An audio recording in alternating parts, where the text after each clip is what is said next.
Surprise!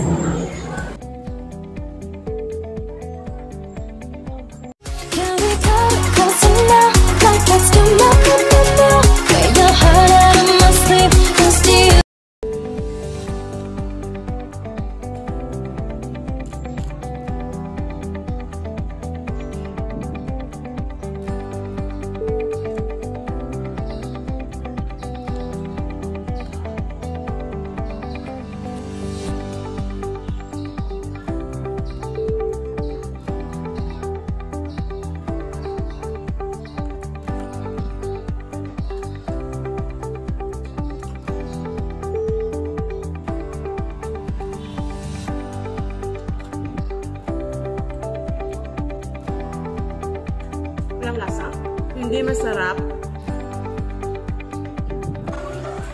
Pang-tatlo. Walang lasa, hindi masarap.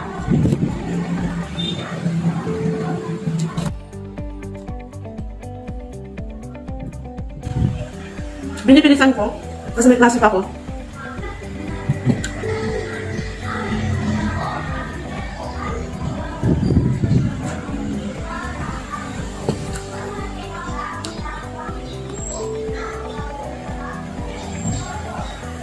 Inuya ko pati yung kanyang seed.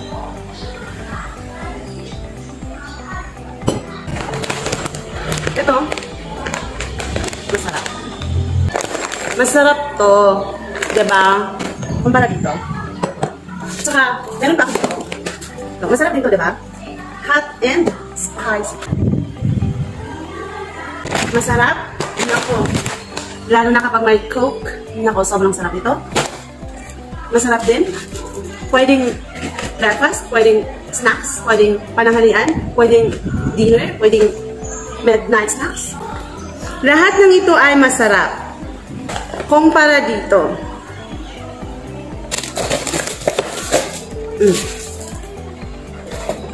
Okay, natin. Meron siyang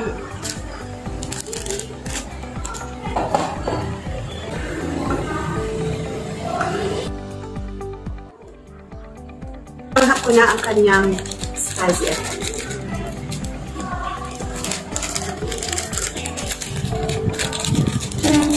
Takpan. So habang hinihintay ko na maluto itong noodles, uhubusin ko muna yung aking okra. Pwede nyo ba akong sabayan? Sino may okra dyan? Uulitin ko, hindi siya masarap.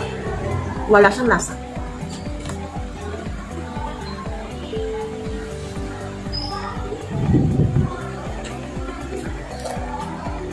Siyempre, hindi ko nakakainin ito, guys.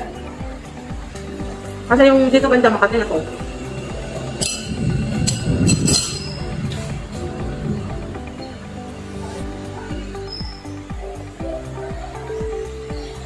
Hindi siya madaling galukin, ha. Kahit na, di ba yung okra ay, kung luto na siya, madaling galukin. Pero pag hilaw, nararamdaman mo talaga yung mga parang bukol-bukol sa kanyang balat.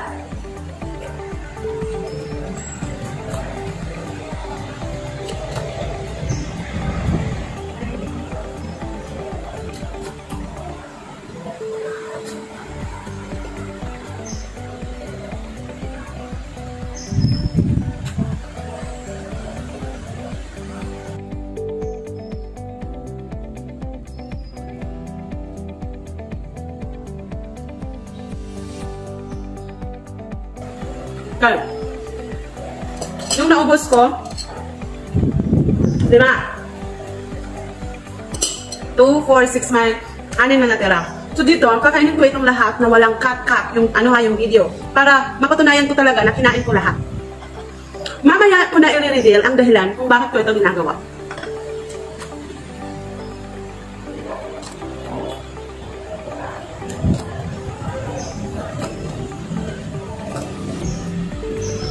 Panganin. Kailangan ko ng pantulak. Masarap. Hindi hirap na kayo.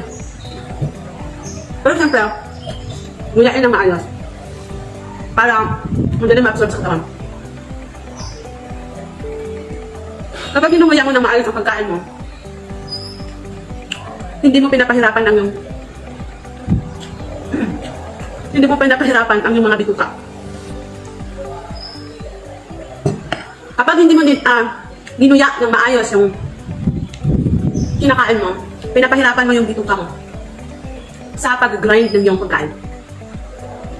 7.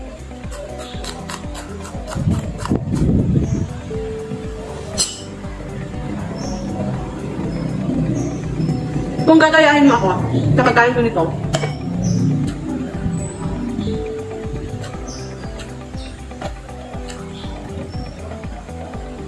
walang kapalit na halaga ang makukuha ninyo. Kasi, sabi nga nila, health is wealth.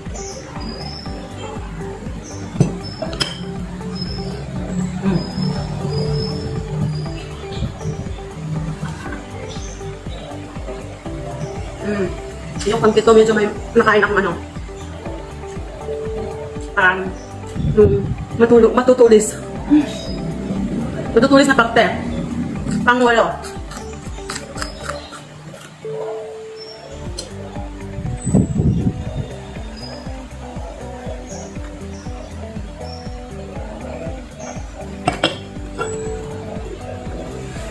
Alam nyo guys, isang kusay na sana ito lang. Nalaglag yung isa. Nung papunta ko sa school, nalaglag yung isa. So hindi ko na siya pinulot. Kasi kakainin ko siya na ilaw.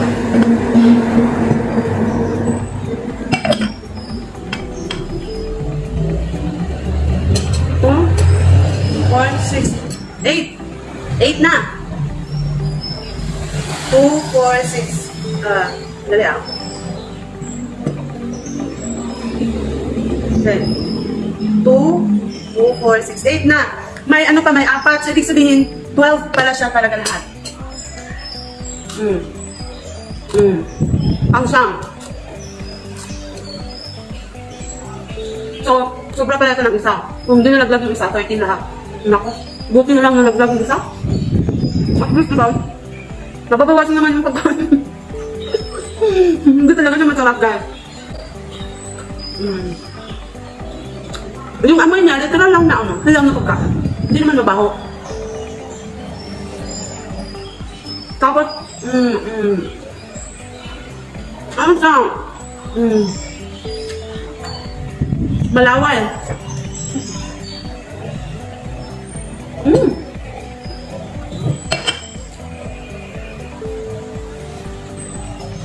Malalaki. Hindi ko na siya pwedeng kainin. Buto baga. Hanggang dito na lang. At hindi na pwede.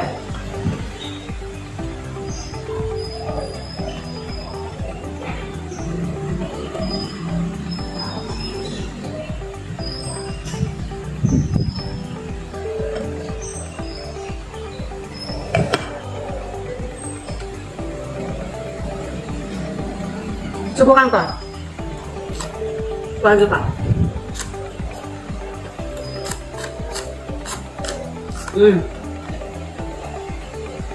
Pang-sampo.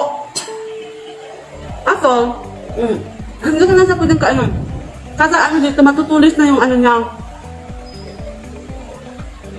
Yung balat. Hindi na siya angkop para kaano ng hilaw. Ito din, medyo maano na. Matutulis na. So, masakit na yan sa dila. Maaaring dumikit sa dila yung kanyang ano. Yung tawag dun. Uy! Narapan ako. Yung sabasaya ka. Yung kanyang dapaw. Yun. Pasensya na, hindi ko na na-research eh. Nagmamadali kasi ako.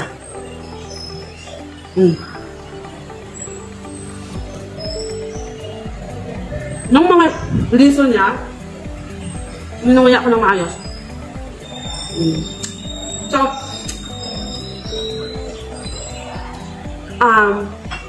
bakit ko ba ito ginagawa?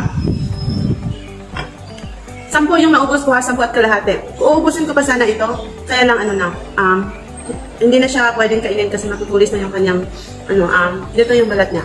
So, Ang ginagawa kong ito ay compare and contrast. Sandali. Di ako makapagsalita ng maayos. Meron akong luas ngayon.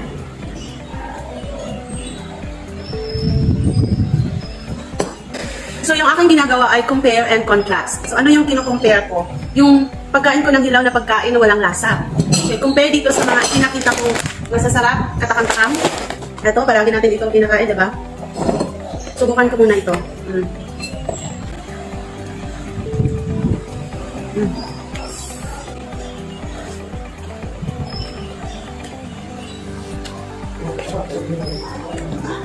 Ang sarap.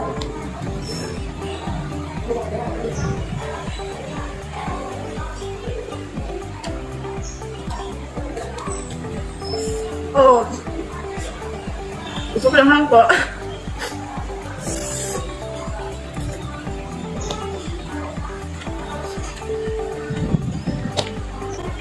Noted na po. Noted na po. Masarap talaga siyang kainin. At masakapawin siya ng gutom. Alin sa dalawang kinakain ko ang mas healthy? So ano nga ba yung aking layunin sa paggawa ko ng video ito? Alam niyo ba na yung mga hindi masarap, yung mga walang lasa na pagkain, sila yung mas healthy. Ito yung mga pagkain na masarap, ngunit nakakasira sa ating katawan kapag nasobrahan. So hindi naman ibig sabihin na hindi na tayo pwedeng kumain ito. Pero dapat, paminsan-minsan na. Pero ang pagkain pala nitong okra na hilaw ay nakakatulong para sa mga may sakit sa kidney.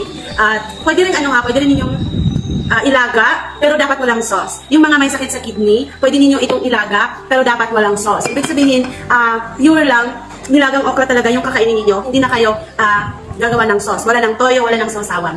Okay, mabilis nito na pinapagaling ang kidney. Okay? Ang hilaw naman, kapag kinakain natin ito ng hilaw, mas madaling ma-absorb sa katawan.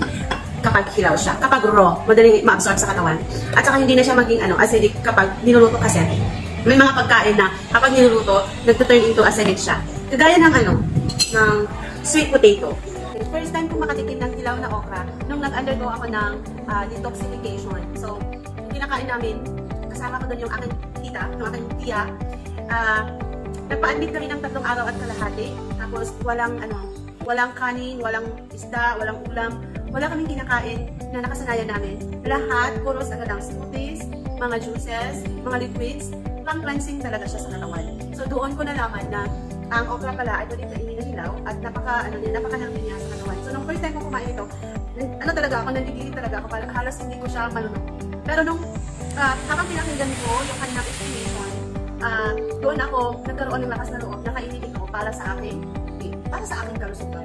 So lahat naman ng pagkain, kahit walang lasa yan, hindi masarap yan. Kapag alam mo na nakakatulong yan sa'yo, sa kalusugan mo, kung nagkasakit ka, doon mo ma-realize na napakahalaga pala ng kalusugan at gagawin mo ang lahat para ikaw ay maging healthy ulit. So yun yung nangyari sa akin. Kumain ako nito kasi nung mga panahong yun, meron akong sakit at sinubukan ko lahat kasi kaya mong gawin para sa iyong health. Diba? Talaga naman, kapag nagkasakit tayo, talaga ma-realize natin na ang kalusugan talaga ay kayamanan. Kahit anong dami ng pera mo, hindi ka talaga magiging masaya kung may sakit ka na iniinda. Kaya, isipin din natin yung ating mga kinakain. Kasi, di ba, we are what we eat. So, totoo yun. Kung ano yung mga pinapasok natin sa katawan natin, yun yung maaaring magpagaling sa atin o lalong sumisira sa atin. Maraming salamat sa inyong panonood. Sana may natutunan kayo sa video ito. Kung hindi pa kayo nakapag-subscribe sa aking channel, pakisubscribe naman. Pinay Life USA, maraming salamat. RDCA Family, thank you so much. Badong 2.0, maraming salamat kabarangay sa inyong suporta. So kung hindi pa kayo nakapag-subscribe sa akin, pakisubscribe naman. At saka hit nyo na rin yung notification bell. At saka piliin niyo yung all para happy tayong lahat. Charot. Kaya maraming salamat. Huwag kalimutang mag-like, mag-subscribe, at mag-share. Thank you so much. Love you.